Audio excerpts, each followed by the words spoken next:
Halo semuanya, perkenalkan nama saya Kalista Dinda Diandra dengan NIM 2025 Saya dari program studi Administrasi Publik, Fakultas Ilmu Sosial dan Ilmu Politik. Kali ini saya akan membuat video tentang pemahaman dan penjelasan saya dengan materi konsep dasar manajemen, konsep pemimpin dan kepemimpinan, serta konsep organisasi dan pengorganisasian. Oke, sekarang kita akan masuk ke materinya ya. Enjoy! Baiklah teman-teman, kita akan membahas konsep dasar manajemen dengan slide pertama, yaitu fondasi kinerja dan fungsi manajemen. Jadi teman-teman, manajemen itu adalah kerja secara hierarkis. Bos besar, top manager, mikirin kemana arah masa depan suatu perusahaannya. Sementara supervisor di lapangan, yaitu lower manager, memastikan semua kerjaan harian itu beres. Di mana hal ini dilakukan agar tujuan bersama tercapai.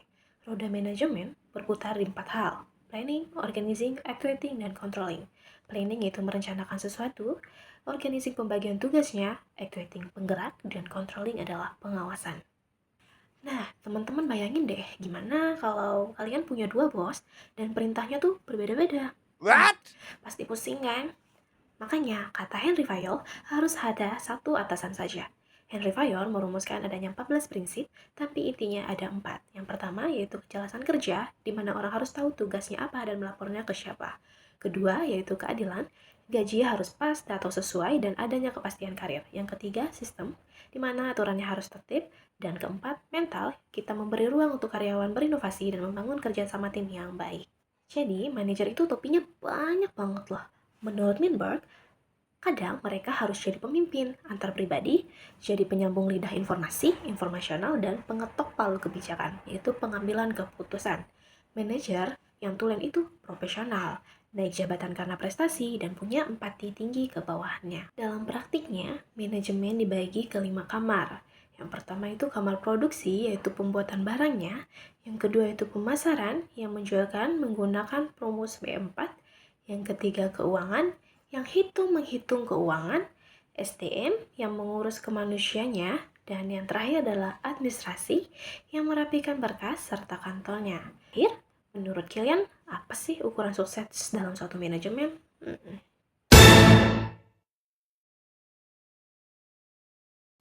Dalam manajemen, itu haruslah efektif dan efisien. Efektif itu, kita tahu arah yang mana yang benar. Efisien itu, cara jalannya yang hemat dan tepat. Kerja hemat, tapi salah arah itu percuma. Nah, tantangannya ada 2 nih. Hambatan internal dari dalam organisasi kita sendiri dan hambatan eksternal seperti regulasi pemerintah atau kompetitor. Pertama-tama, kita harus menyamakan persepsi kita dulu nih teman-teman. Seringkali kita menganggap kata pemimpin dan kepemimpinan itu sama, padahal sebenarnya artinya berbeda. Jadi, apa sih sebenarnya pemimpin dan kepemimpinan itu? Kalau pemimpin, itu merujuk pada subjek atau orangnya. Dia yang memegang kendali, wewenang, resmi, dan tanggung jawab di atas kertas di sebuah organisasi. Sedangkan kepemimpinan adalah proses berlakunya, yaitu seni atau tindakan nyata bagaimana orang tersebut mempengaruhi, merangkul, dan mengarahkan orang-orang lain agar mau bekerja sama untuk mencapai target bersama. Jadi, dari mana sih datangnya jiwa kepemimpinan itu? Jadi, ada 5 sudut pandang besar tentang bagaimana seseorang bisa menjadi pemimpin. Yang pertama, itu ada teori genetis, yang percaya kalau pemimpin itu mutlak dilahirkan, bukan dibuat. Jadi, dari lahir memang sudah punya bakat bawaan, yaitu trait with individual leader. Sebaliknya, teori sosial bilang kalau pemimpin itu dibentuk dan dididik.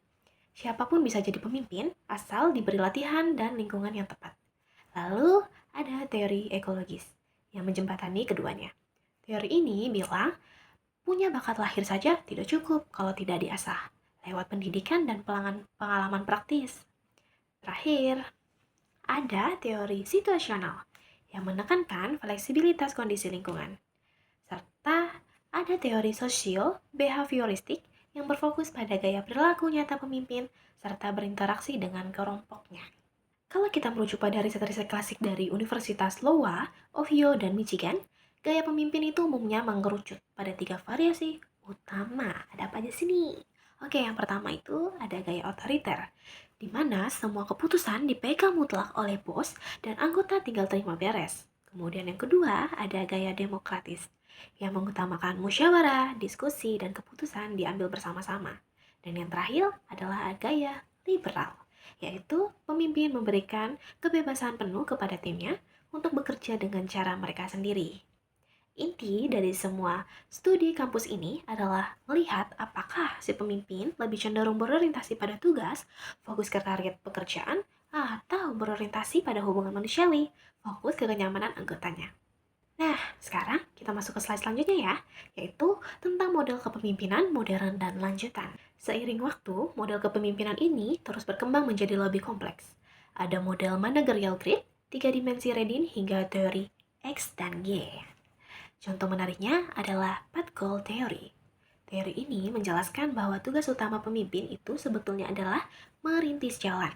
Dia harus membukakan arah, memotivasi, dan menyingkirkan batu sandungan di lapangan agar anggotanya bisa bekerja dengan lancar.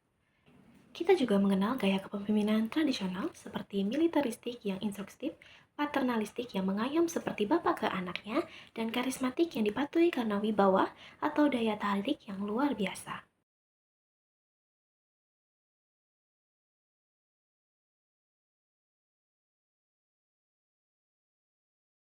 Oke, next. Menurut kalian, apa sih sebenarnya organisasi itu? Untuk mempermudah pemahaman kita, teman-teman, yuk kita bayangkan sebuah klub sepak bola. Klub sepak bola itu sendiri adalah organisasinya. Ia adalah wadah tempat berkumpulnya pemain dan pelatih.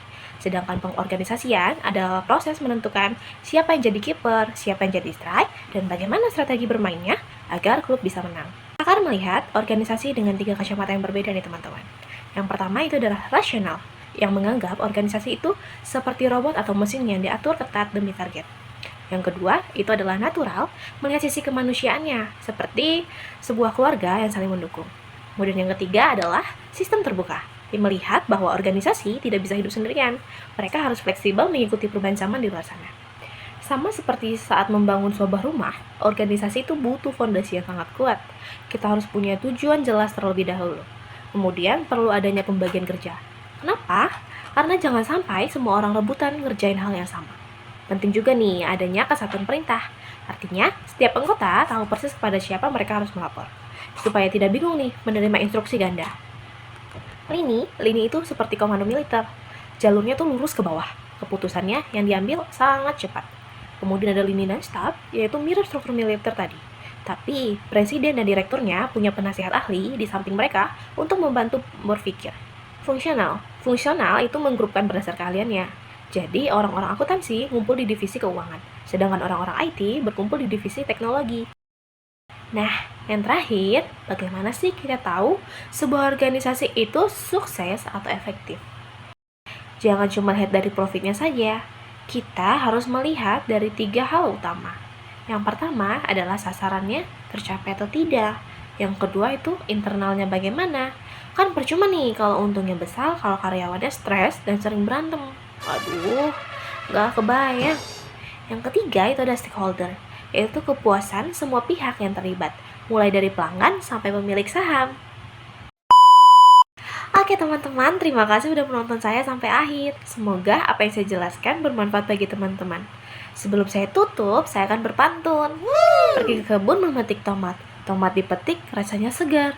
Cukup sekian dari saya yang terhormat. Semoga ilmunya bisa kita kejar. Bye-bye.